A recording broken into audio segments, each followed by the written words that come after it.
तो गाइस आज हम आए हैं स्टैचू ऑफ यूनिटी, जो कि हमारे सरदार वल्लभ भाई पटेल जी की बहुत बड़ी स्टैचू है।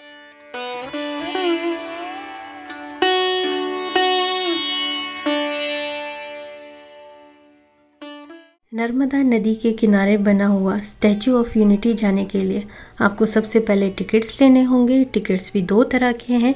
एक है कि आप बस सिर्फ देख सकते हैं वहाँ जाके, दूसरा अंदर लिफ्ट में आप मूर्ति के अंदर जा सकते हैं और वहाँ से ऊपर से नज़ारे ले सकते हैं। तो रेट बिल्कुल अलग अलग है दोनों के।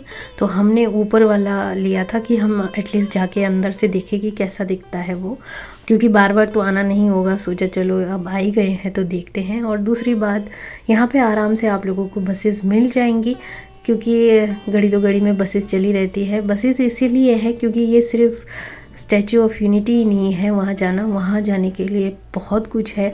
जैपनीज़ गार्डन हो गया, वैली ऑफ फ्लावर्स हो गया, जंगल सफारी हो गया, बहुत कुछ है वहाँ देखने के लिए।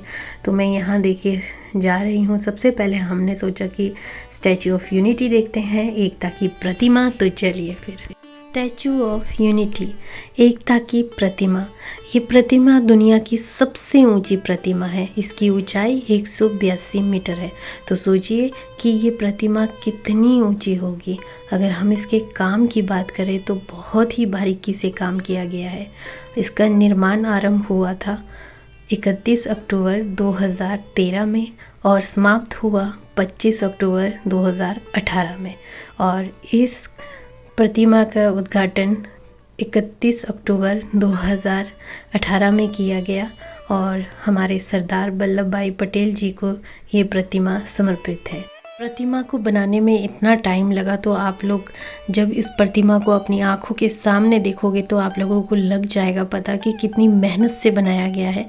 क्योंकि पैर के चप्पल से लेके धोती के, कुर्ते के सिलवटे तक बहुत ही क्लियरली नज़र आ रहे हैं और बहुत ही सुंदर बनाया गया है।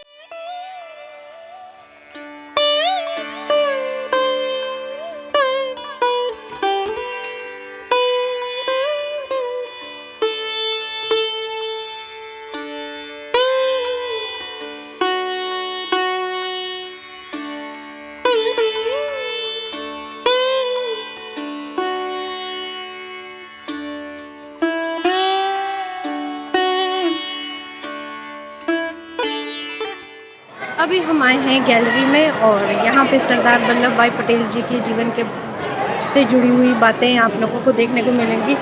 तो यहाँ पे भी आप लोग विज़िट करिए, अच्छे से देखिए। और आजकल ना हम जहाँ भी जा रहे हैं ना तो स्कूल बच्चों के ना स्कूल ट्रिप चल रहे हैं। तो हर जगह हम जब भी वीडियो बना रहे हैं तो बच्चों के शोर, बच्चे आप लोग मेरे पीछे देख सकते हैं। अच्छी बात है कि टीचर्स उनको यहाँ पर लेकर आ रहे हैं, काफ़ी उनको नॉलेज भी मिलेगा।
स्टैचू के अंदर लगे हुए लिफ्ट से हम 135 मीटर ऊपर आ गए हैं। तो अंदाज़ा लगाइए, पैरों से लेके हम छाती तक आ गए हैं प्रतिमा के। और यहाँ से नीचे नज़ारा कुछ इस तरीके से दिख रहा है और जो स्टैचू है उसके अंदर का नज़ारा कुछ इस तरीके से है। तो बहुत सारे यहाँ पे विज़िटर्स आते हैं, देखते हैं, घूमते हैं अंदर से। और पूरी देखिए स्टैचू का एक भाग अच्छे से दिखाया गया है कि ये किस तरीके से जोड़कर बनाया गया है एक एक चीज़। और इसमें रास्ते भी थे, तो मेंटेन रखने के लिए रास्ते भी बनाए गए थे। तो अच्छे से देख सकते हैं आप लोग किस तरीके से बनाया गया है। तो यहाँ आने के एक्स्ट्रा चार्जेस हैं। यहाँ आने के बाद आपको इस तरीके से डैम देखने को मिलेगा, वैली ऑफ फ्लावर्स देखने को मिलेगा। हालांकि फ्लावर्स कुछ ज़्यादा नहीं खिले थे, अभी खिल ही रहे थे, तो इनका टाइम पीरियड होता होगा कि कौन से टाइम में कौन से फ्लावर खिलेंगे। यहाँ देखिए कुछ इस तरीके से फ्लावर खिले हुए थे इधर। और उसके बाद आप जंगल सफारी भी कर सकते हो और नज़ारे ले सकते हो।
आज है हमारा लास्ट डे और आज के दिन हमने चंडीगढ़ वापस लौट जाना है। अभी हम वडोदरा में है और अभी जहाँ हम घूमने आए हैं वो है लक्ष्मी विलास पैलेस।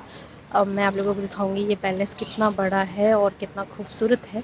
और दूसरी बात, आज शाम की फ़्लाइट है हमारी चंडीगढ़ के लिए। डायरेक्ट फ़्लाइट हमें अहमदाबाद से मिल रही थी, तो अब हमें अहमदाबाद जाना है। शाम के वक्त हमने ट्रेन की है, बस वो आराम से 2 घंटे में पहुंचा देगी हमारे को अहमदाबाद और वहां से हमारी फ़्लाइट है डायरेक्ट चंडीगढ़ के लिए।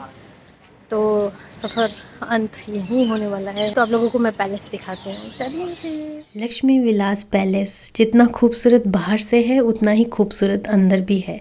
तो यहाँ शूट नहीं कर सकते हैं, आप लोगों को खुद ही आना पड़ेगा। आप लोग कभी भी वडोदरा आए तो इस पैलेस में विज़िट ज़रूर कीजिएगा। बहुत ही सुंदर पैलेस है और आप लोग जब यहाँ आएंगे तो आप लोगों को पूरी जानकारी मिलेगी पैलेस के बारे में। अंदर से डिज़ाइन वगैरह बहुत ही सुंदर है, तो मैं कहूँगी कि ज़रूर आइए और देखिए।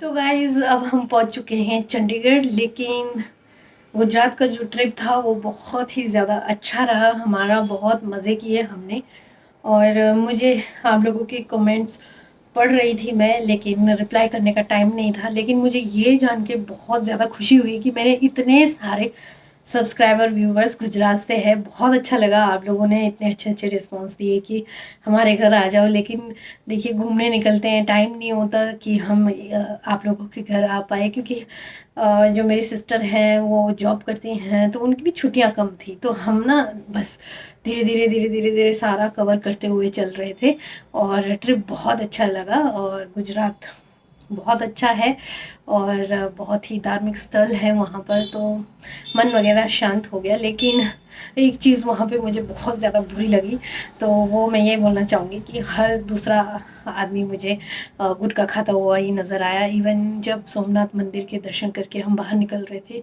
छोटी सी बच्ची आई, हम भुट्टा खा रहे थे तो छोटी सी बच्ची आई, बोलती दीदी मुझे भी भुट्टा खाना है, आप प्लीज़ दोगे? वो कुछ सेल कर रही थी छोटी सी बच्ची। फिर मैंने कहा चलो ठीक है, मैं आपको भी भुट्टा खिला देती हूँ। तो मैंने उस बच्ची को भी भुट्टा खिलाया, लेकिन वो बात करते करते मैंने जब उसके मुंह में देखा, उसके मुंह में भी गुटखा था। और मैं इतनी हैरान हो गई कि छोटी सी बच्ची, वो होगी 7 से 8 साल की, और मुझे मेरी अनवी की याद आई कि मेरी अनवी उससे 1-2 साल ही छोटी होगी, तो वो गुटखा खा रही थी। और वहाँ पे मैंने 1-2 लोगों को भी पूछा कि आप लोग क्यों खाते हैं ये, आप लोगों को पता नहीं है कि हेल्थ के लिए कितना नुकसानदायक है? तो उनका रिस्पॉन्स था कि बस मज़ा आता है, खा रहे हैं। तो ये चीज़ मुझे बहुत ज़्यादा बुरी लगी, बहुत दुख हुआ ये चीज़ देखकर मुझे। बस यही कहना चाहूँगी मैं। बाकी गुजरात बहुत ही सुंदर है, और जो गुजरात के बाहर के लोग मेरी वीडियोस देख रहे थे, आप लोग भी अपना प्लान बनाइए और गुजरात जाइए। और अमिताभ बच्चन जी तो हमेशा ही बोलते हैं कभी तो आओ गुजरात, तो आप लोगों को गुजरात जाना चाहिए और एक्सप्लोर करना चाहिए। तो मिलती हूँ नए व्लॉग में, और बहुत जल्द मैं किन्नौर जाने वाली हूँ। तो तब तक के लिए बाय बाय, टेक केयर।